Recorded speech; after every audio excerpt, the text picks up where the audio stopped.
Welcome, fans, to Learn About TV. I am your host, John Kamatsoulis, and I've got a special guest today, a very good friend, a branding specialist, David Brier. David, thanks for being on the show. Absolutely. Thank you very, very much for having me. A pleasure. No, it's definitely my pleasure. I've had the pleasure of knowing you, for some time now, and not many people, maybe a small percentage of people, don't know who you are. So just to touch a little bit about that, you've been in marketing and branding for now over 3 decades. You've created some enormous brands and recognized companies. One that I really love. And it's going to take me a second to get in front of the camera, but you actually designed the New York City Ballet logo, which is Yep. phenomenal. For those that don't have it, Yeah. you've also done some great work with Revlon, and you created their international brand, which is known as Charlie. Yes. That's Uh, correct.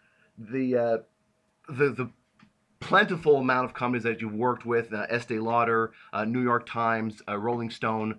You're also a Fast Company expert blogger, not only just in branding, but in all things businesses. And you've written a phenomenal book. You're the author of Defying Gravity and Rising Above the Noise.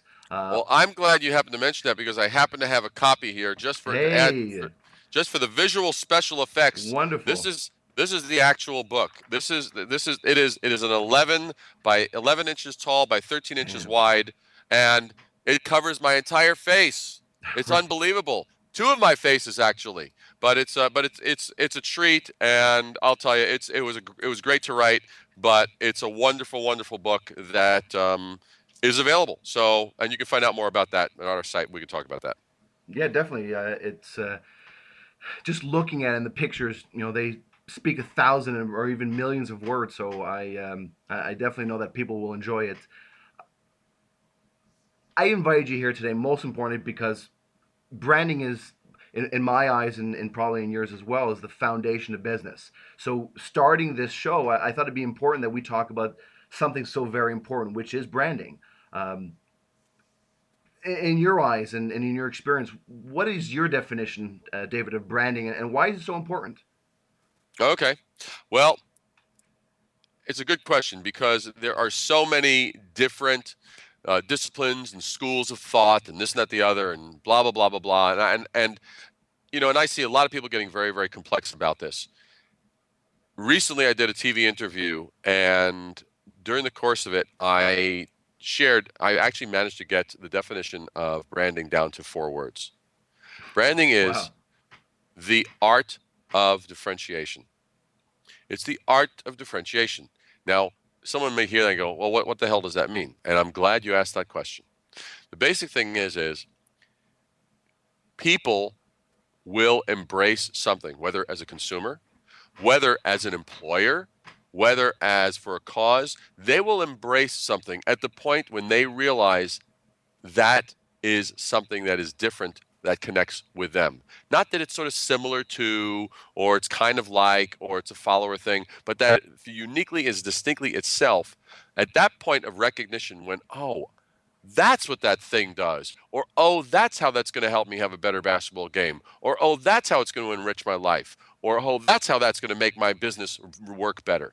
It's at that point of recognition of differences that a brand, a company's service, a company itself, their products, a person in terms of personal branding, that's when that point literally changes when they're no longer blending in with everything and they're standing out and distinctly recognized for who they are. Because every brand leader that you and I know, whether we're talking about Apple, whether you're talking about an athlete like Michael Jordan, whether you're talking about anything, even Dyson vacuum cleaners, any of those things.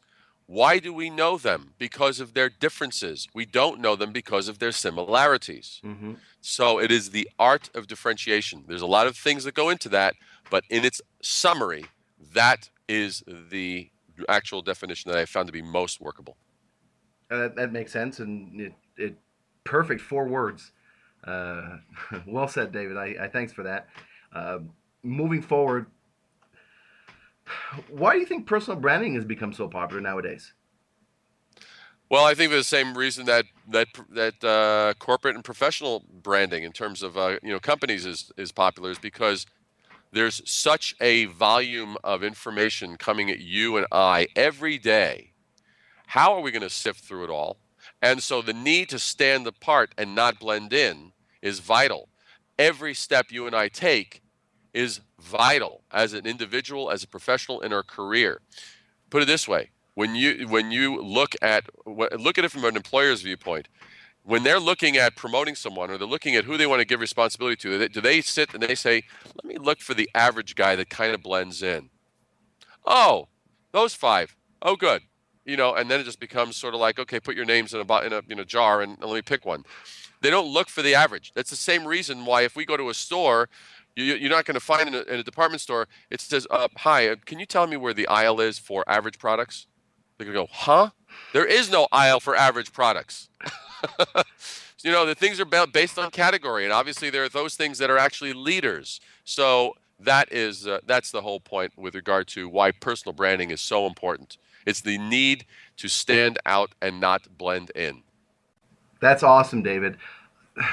It's important, and as we continue to see with Facebook, Twitter, social media is really allowing people the opportunity to brand themselves and get their message across to really, as you said perfectly, to stand out.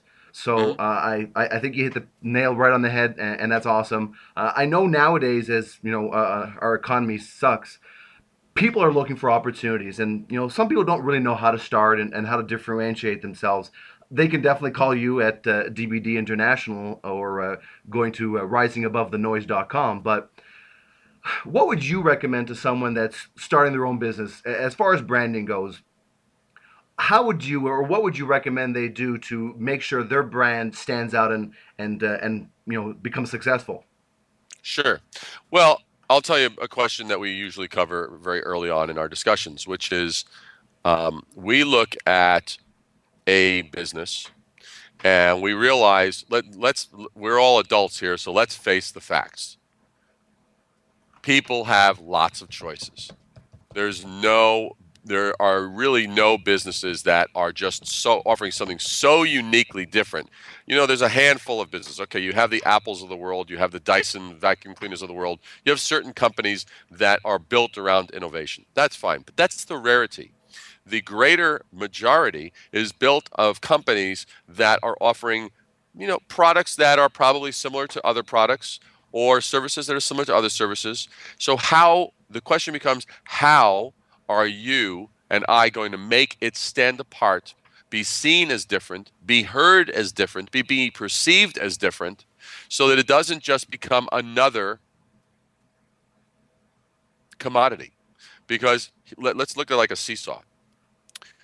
When consumers are looking at price becomes important to them, their value and point of difference is not understood.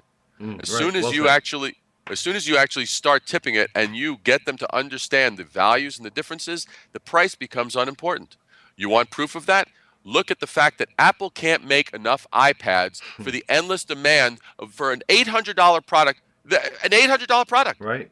We're not talking about a $50 product. We're not talking about 25. We're talking about $800. And people are lined up. It's just beyond control. And they can't make them fast enough. So that's just one example where if you really handle the point of difference. So when you're starting a business, you have to look at, okay, how are we going to do it differently, deliver it differently, present it differently? How are we going to show our story in a different way? If we use the same language, if I say, hey, I'm the best, I'm better, we've got professional Right. staff, we've got knowledgeable people, we have a really friendly staff, we have all the same crap that everybody else says, you're going to just add to the noise of the same crap. Because if you are using cliches, which those are, you are promoting your category, you are not promoting your brand. That right there is the key soundbite I'm giving you right now. John, I'm giving this to you. This is good. Your listeners are going to blow away on this one. That's the thing. Right now, I will tell you, if they get nothing else from this, this is the thing, is that if you are using cliches, you are promoting your category, you are not promoting your brand. Boom.